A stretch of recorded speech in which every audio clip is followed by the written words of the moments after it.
Hello and welcome. It is 2:30 on April 3rd, and today we are going to have a wonderful conversation about planning weekly schedules in the secondary classes. And we'll do that for about a half an hour. Think through what are we talking about. Our Department of Education is looking at two different directions. And not that one is better than the other, but they're calling for enrichment opportunities and educational opportunities. So we'll think through what do those mean, and then we'll think about structuring what could that look like. In the second half, we're going to dive a little bit deeper into three different interactive activities that you could use with your kids while Zooming with them, right? Making that live synchronous connection like we are doing right now. Before I jump right into it though, so the context is weekly planning schedules, right? I want to share with you a poll. And the question is, how confident are you in your ability right now to plan these weekly enrichment activities? Click the button.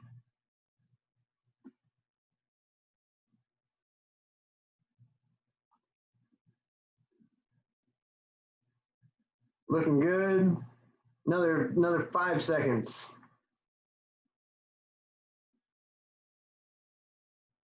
Looking good. All right, I'm going to end the polling, and then I get to share the results. So actually, I feel pretty good about it. And so there's one of us who is feeling like pretty not overwhelmed. That's not the right word, but that we need a lot of support, and this is the place for you. There's also a good half of you, more than half of you, or somewhere in that middle. But there's also a handful of you folks that are thinking, I think I got this. And that's a good place to be too. That's a good place to be too. So excellent. I would like to share, let's see if I can find this, and press escape and come to the front and press play. So wonderful, welcome. Let's talk about weekly schedules. And our Department of Education is now suggesting that school's done for the academic year. In normal terms, school is done. We won't be coming back for the remainder of this academic year. I wonder, I truly do, are we going to be back in August? I think that the work that you're doing right now around organizing these remote learning experiences is going to pay dividends potentially in August if we're in a similar context. But I also feel like the work that we're doing right now is going to be useful for us as we move forward, potentially when we start thinking about how we might start doing things a little bit differently in our classrooms. So great, our Department of Education put out some guidelines for districts of what is expected of them for the remainder of the academic year. All of our districts actually by April 3rd had to submit what they called a continuity of learning plan. And in their guidelines, the department defines two different types of opportunities. There's these enrichment opportunities and then the educational opportunities. Educational opportunities we know and we feel good about. They're structured kind of like a lesson. It's standards based, and that means we need some sort of an input, some sort of instruction around whatever that learning objective may be. With instruction, we probably want to have some sort of a process activity. Maybe that's a quick comprehension check. Did you understand the input, the instruction? Maybe it's a graphic organizer to help you represent that new information. Maybe sort it out in a T-chart of sorts. But some sort of a process activity, some practice maybe around that learning objective. In a math classroom, we think of practice as those worksheets potentially, or the problem sets in your book. In a social studies classroom, that might look like maybe the key vocabulary, for example, the key that I'll ask students to maybe offline do flashcards on paper pencil. Online, maybe I could ask them to do a Quizlet question set. But that would be some practice around that objective. And then to think about a quick product that students might create to show what they know in relation to that objective, to that specific objective. I want to show you what I mean by that in a little bit more depth in just a little bit, but let's think a little bit about enrichment activities. So the enrichment activities, generally speaking, we're talking about some practice. And generally speaking, I think we're talking about mastery-based practice. So if you're an English teacher, maybe you engage kids with something like a no red ink or a quill, or maybe gamified Dreamscape that goes up into middle school classrooms. These experiences are nice because you, the teacher, don't have to create all of that content. Looking at you here online, there's a Spanish teacher or two here too. Potentially, you would include Duolingo in your list of tools. This would be an enrichment-like activity where kids can move at their own pace through the content. All right. So I'm going to share that screen one more time. And it's wonderful. The Department of Education calls for these two different things. Let's think a little bit more about types of enrichment opportunities. And so we've talked about those independent learning platforms. Potentially, your textbook has an online component that we could incorporate into an enrichment opportunity that the kids are going to move around inside of that textbook. Or maybe you're using a site like a Prodigy or like a Legends of Learning for Science that is a more gamified independent learning platform. Or maybe it's a specific skill or standard-based platform, something like Study Island or maybe a Zern. These tools are similar in that the teachers don't have to create the content. However, think about it in the moment. Our kids, and I think this is a little bit of a lesser concern for our high school folks. I think it's a bigger concern for our elementary folks to really engage kids in something that they enjoy doing. And not that we don't care if our kids enjoy what they're doing in our classrooms, that's not what I said. But I think our kids are a little bit more used to that academic rigor of expecting kids to actually engage in the practice. All right, so let's look a little bit deeper. I think on this page, the tools that maybe are most interesting to you are maybe those online certificate programs. There's all sorts of good examples of MOOCs or maybe engage kids in Google certification, but these external programs that would walk kids through. Once again, you don't have to create the content, but the kids then earn a certificate from this external thing. For example, Amazon right now has opened up 3 different high quality coding resources. One of them around the Python language, another one this like a virtual robotics experience.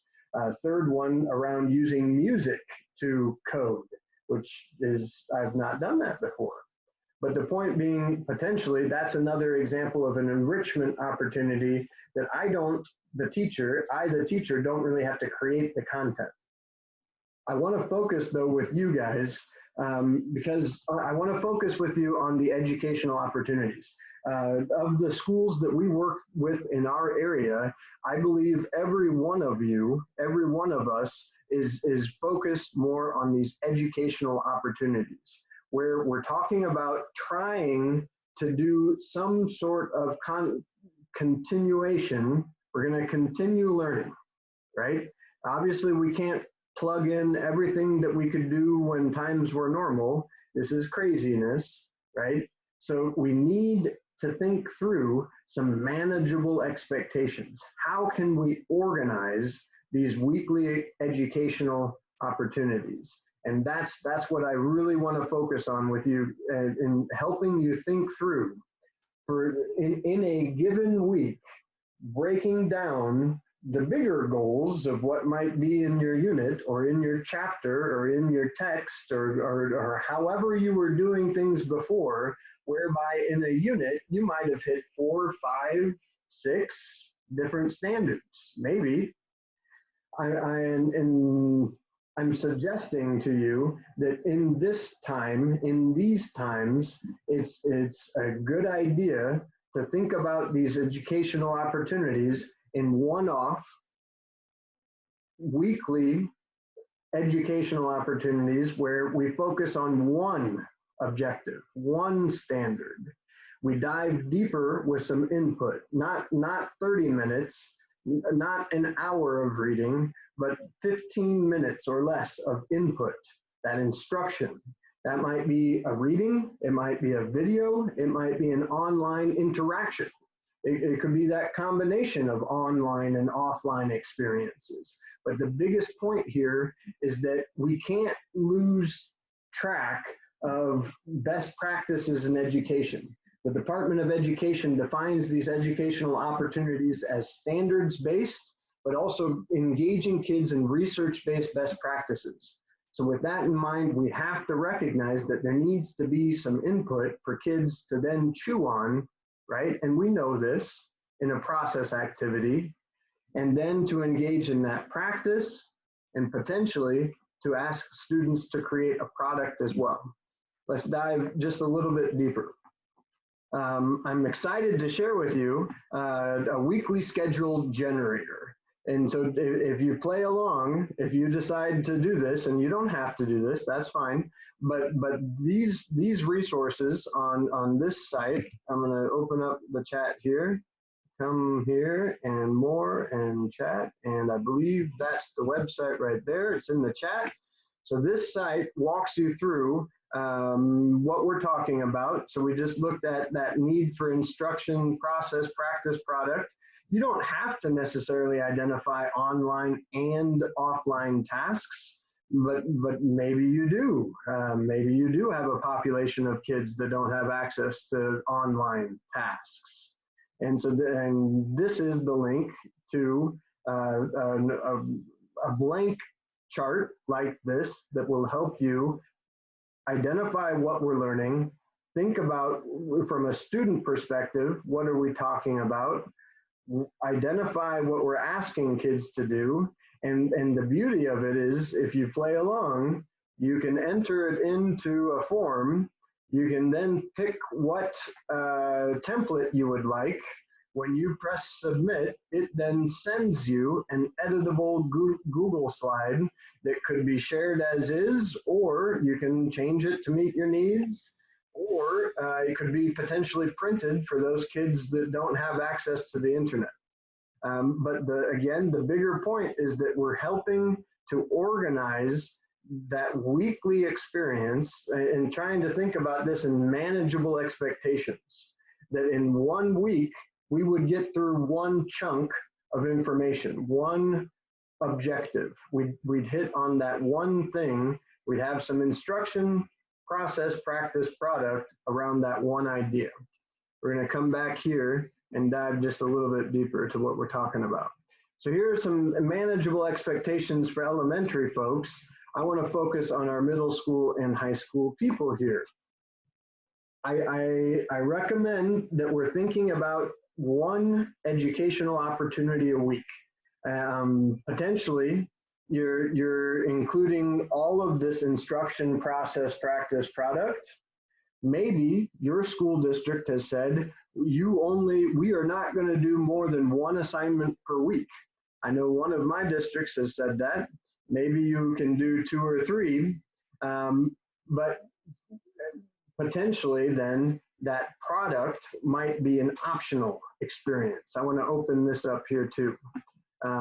As that's opening, my suggestion is that at the beginning of this chunk, at the beginning of this week's experience, that you kick it off with that 30-minute connection with your kiddos using Zoom. In your connection, You provide that input live, that instruction live, and you introduce the different activities that you're asking the kids to do. Answer any questions that the kids have. I think it's always a good idea to record the, and I'm going to stop my screen. Yep, no good. I think it's always a good idea to record, and I said that and I thought, what is that? Am I recording? It's always a good idea to record so that kids have access to it who were not able to join you for that session. That you organize those activities in a learning management system, and maybe it's Google Classroom, maybe it's Canvas, maybe it's Schoology, maybe it's something else, but that you're giving kids access to an online classroom for them to both access your content and activities, but also then submit their work. Finally, it's recommended, and this is different district by district, it's recommended from our SPED folks in accordance with SPED law that kids receive feedback but not grades on the work. Now, I said that, and that's what the recommendation is I'm hearing from my SPED department, but I want to directly communicate that you do what your district is planning on doing. I'm going to open this back up, and it's already open over here. So this is what it could look like. Let's look at an example. So here's an example from an English classroom. This week, we're going to focus on cause and effect. Our I can statement that we were looking at is I can find cause and effect relationships. So before kiddos start in on this, we want them to think about it. Can you do this? Can you do it alone? Can you do it with some help? We also want to engage kids in this Empower Learner activity after they've finished.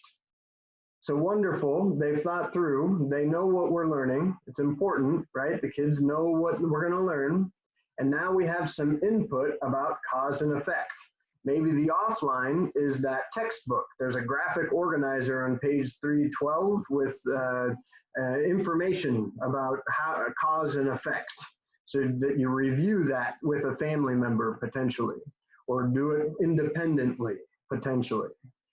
Maybe there's an online version. Once again, you don't necessarily have to have both an online and an offline version, but maybe you do. It depends on your context.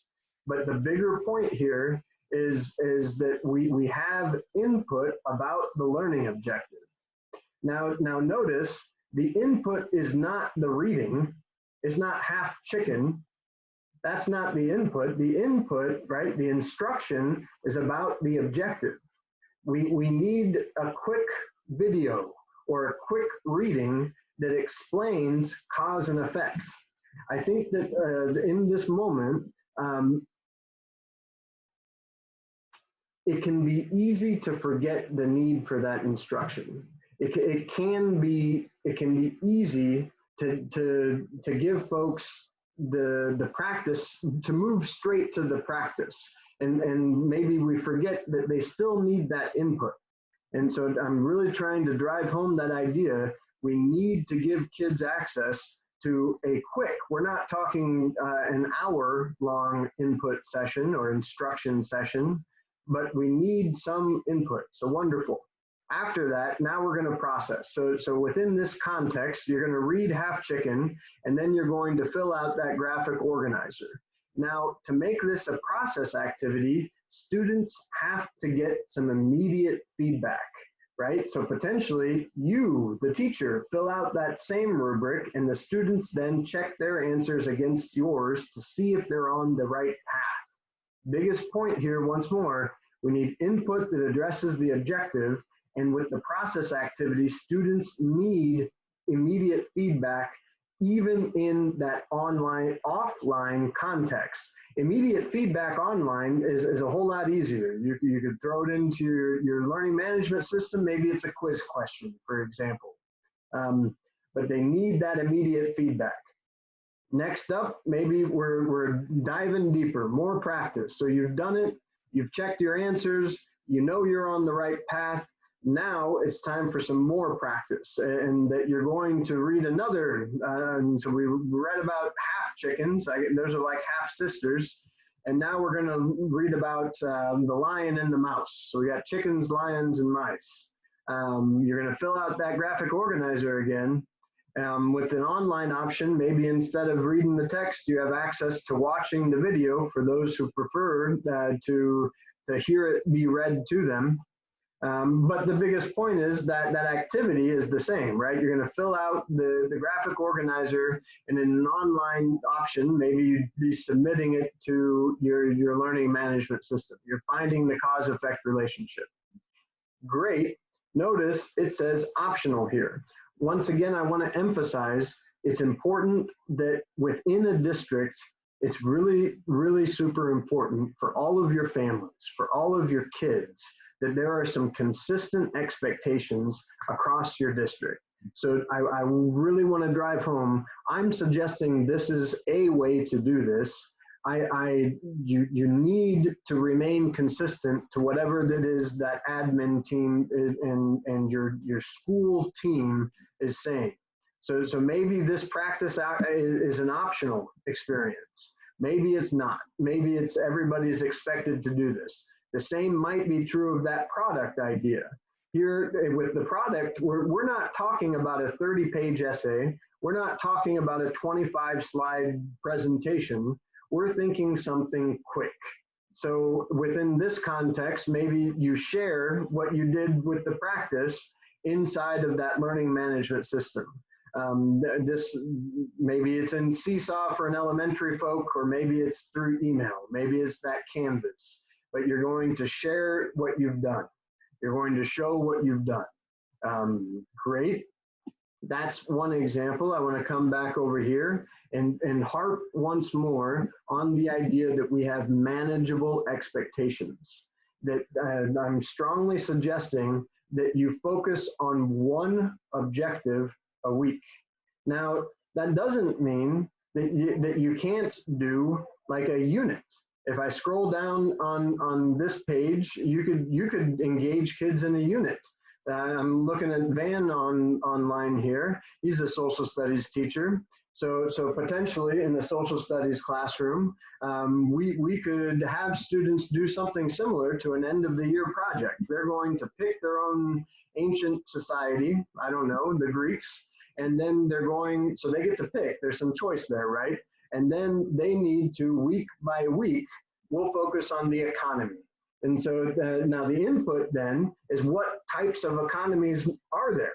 The practice might be that they are practicing those key vocabulary terms.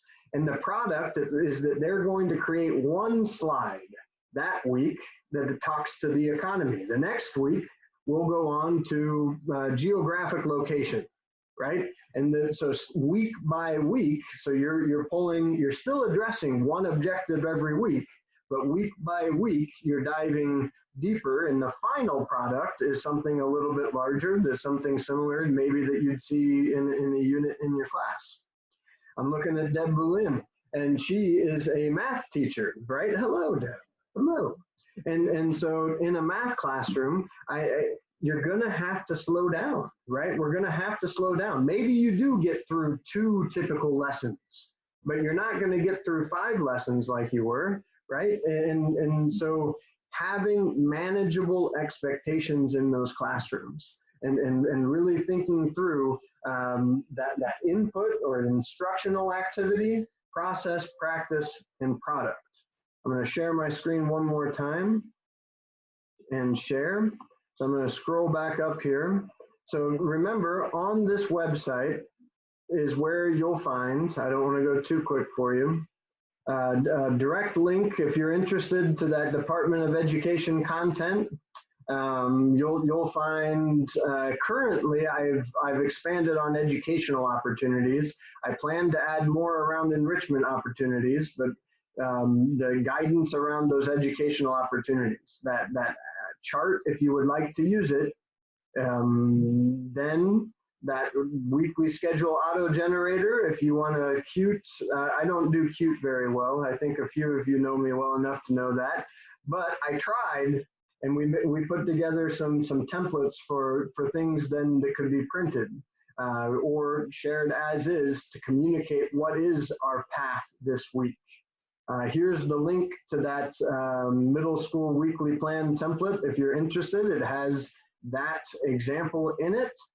And when I scroll down further is that unit plan template. We have about 5 minutes left. I want to scroll down here in just a little bit. We're going to dive deeper into 3 different tools you might use to engage kids in an interactive Zoom session. Remember, the suggestion is that at the beginning of each chunk, you connect with those kids. So in some of your districts, you're starting on Tuesday, or maybe you're starting on Thursday.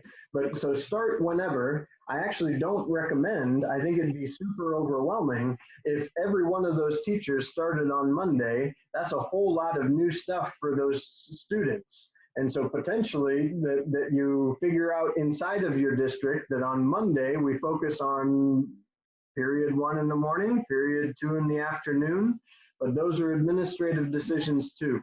And so just be aware that they have work in other classes, of course. I'm going to share that screen one more time.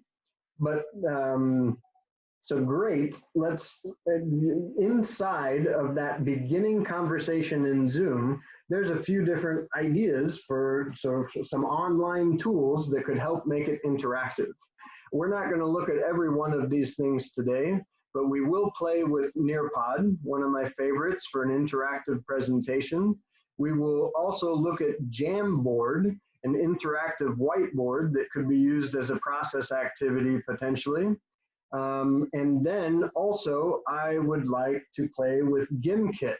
And I don't know that I even have it listed on here, but GimKit is a whole lot of fun, and you're gonna get the opportunity to experience it as a student here in just a little bit. I'm gonna stop the screen share and open it up for any questions before we jump into the next session.